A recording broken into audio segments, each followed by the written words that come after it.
Your Google Chrome toolbar doesn't have to stay the way it is. If there are buttons you never use or tools you access every day, Chrome lets you customize the toolbar so your most used features are always within reach. In this video, I'll show you how to customize your toolbar in Google Chrome. Let's get started. Open Google Chrome and click the three-dot menu in the top right corner. From there, select Settings. Next, open the Appearance section. If you want to get there faster, simply type Toolbar into the Settings search bar. Look around and try to find the Customize Your Toolbar section. Open it.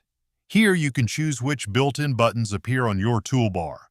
Depending on your version of Chrome, you may see options such as Home, Bookmarks, Reading Mode, Translate, Password Manager, Downloads, Print, Developer Tools, and other built-in features.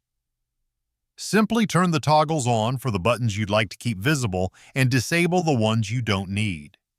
In my opinion, Reading Mode and Split View are really useful.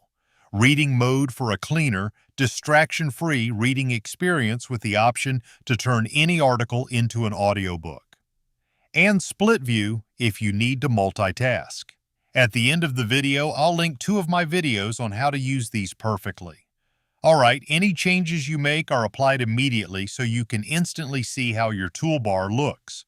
A cleaner toolbar gives you more room for the address bar, while adding your favorite tools can reduce the number of clicks needed to access frequently used features.